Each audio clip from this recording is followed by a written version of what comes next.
America में लोग Tesla की गाड़ियों को जला रहे हैं, शोरूम को जला रहे हैं और तोड़फोड़ कर रहे हैं। ये विरोध एलन मस्क की नई नीति के कारण है, जिससे सरकारी नौकरियां खत्म हो रही हैं। अमेरिका के लोग अब कह रहे हैं कि अगर एलन मस्क हमें बर्बाद करेंगे तो बदले में हम भी उन्हें बर्बाद कर देंगे। पिछले 3-4 महीनों में 100 से ज्यादा टेस्ला की गाड़ियों में या तो आग लगा दी गई है या तो उन्हें तोड़ दिया गया है। तो चलिए सिलसिलेवार तरीके से आपको बताते हैं क्या है पूरा मामला, क्यों अमेरिका और यूरोप में टेस्ला की गाड़ियों में आग लगाई जा रही है और कैसे देखते ही देखते अमेरिका में घरेलू आतंकवाद की शुरुआत हो गई है। टेस्ला के इस बॉयकॉट के पीछे 3 बड़ी वजह बताई जा रही है। पहली, सरकारी कर्मचारियों की छटनी से मस्क के खिलाफ नाराजगी। दूसरी, मस्क पर दक्षिणपंथी पार्टियों को समर्थन देने का आरोप। तीसरी, टेस्ला में छटनी से लोगों में नाराजगी वगैरह वगैरह।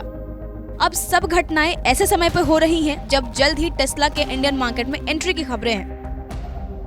डोनाल्ड ट्रंप ने मस्क को सरकारी विभाग में सुधार के लिए डिपार्टमेंट ऑफ गवर्नमेंट एफिशिएंसी यानी DOGE का प्रमुख बनाया। ये डिपार्टमेंट सरकारी खर्च में कटौती पर जोर दे रहा है। डिपार्टमेंट ने खर्च में कटौती के लिए अब तक करीब 20,000 लोगों को सरकारी नौकरियों से निकाल दिया है, जबकि 75,000 लोगों ने बाय आउट यानी कि मर्जी से नौकरी छोड़ने का फैसला किया। इस वजह से मस्क और उनकी कंपनी के खिलाफ काफी ज्यादा गुस्सा दिखाई दे रहा है। दिग्गज कारोबारी एलन मस्क ने टेस्ला की संपत्तियों पर हो रहे हमलों को आतंकवाद करार दिया है। अमेरिकी अटॉर्नी जनरल पामेला बोंडी ने कहा है कि टेस्ला कार के डीलरशिप और चार्जिंग स्टेशनों पर आगजनी से जुड़े मामलों में 3 लोगों पर आरोप है। इन हमलों में मोलोटोव कॉकटेल जैसे विस्फोटक उपकरणों का इस्तेमाल किया गया, जिससे टेस्ला की गाड़ियों और इंफ्रास्ट्रक्चर को नुकसान पहुँचाने की कोशिश की गयी।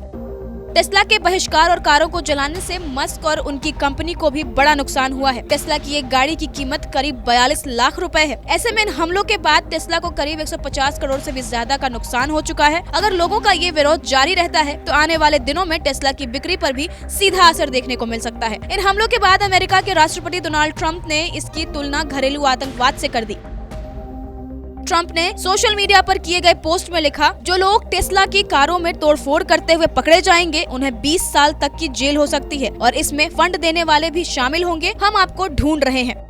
दरअसल डोनाल्ड ट्रंप ने हाल ही में टेस्ला की एक नई इलेक्ट्रिक कार खरीदकर एलन मस्क के प्रति अपने सपोर्ट को जाहिर किया था। ट्रंप ने मीडिया की मौजूदगी में रेड कलर की टेस्ला मॉडल S कार खरीदी थी। इस दौरान उन्होंने कहा था कि ये कार बहुत ही खूबसूरत है और ये कार उन्होंने बिना किसी डिस्काउंट के फुल प्राइस में $80,000 में खरीदी है।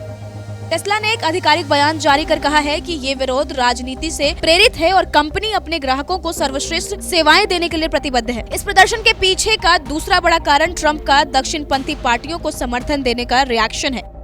मस्क ने बीते कुछ महीनों में यूरोप की कई दक्षिणपंथी पार्टियों को सपोर्ट किया है। इसे लेकर उनके खिलाफ बड़े पैमाने पर नाराजगी दिखी है। जर्मन चुनाव में दक्षिणपंथी पार्टी ऑल्टरनेटिव फॉर ड्यूशलैंड को समर्थन, इटली की प्रधानमंत्री जॉर्जिया मेलोनी के साथ दोस्ती, ब्रिटिश किंग चार्ल्स से संसद को भंग करने की अपील के बाद टेस्ला का यह मानना है कि इन हमलों के पीछे कुछ वामपंथी राजनीतिक संगठन हैं जो एलन मस्क को टारगेट कर रहे हैं। टेस्ला की इस गिरावट का सीधा फायदा चीनी कंपनी BYD यानी बिल्ड योर ड्रीम्स को मिला है। BYD चीन की सबसे बड़े इलेक्ट्रिक व्हीकल निर्माता कंपनी है, जो पहले बैटरियों के निर्माण में माहिर थी और अब बाद में इलेक्ट्रिक व हाइब्रिड कारों के बाजार में उतरी। ऐसे में बाजार मामलों के जानकारों का ये भी मानना है कि अगर टेस्ला के शोरूम पर ऐसे ही हमले होते रहे तो जल्द ही BYD टेस्ला को हटाकर पूरी दुनिया में अपनी जगह बना सकती है।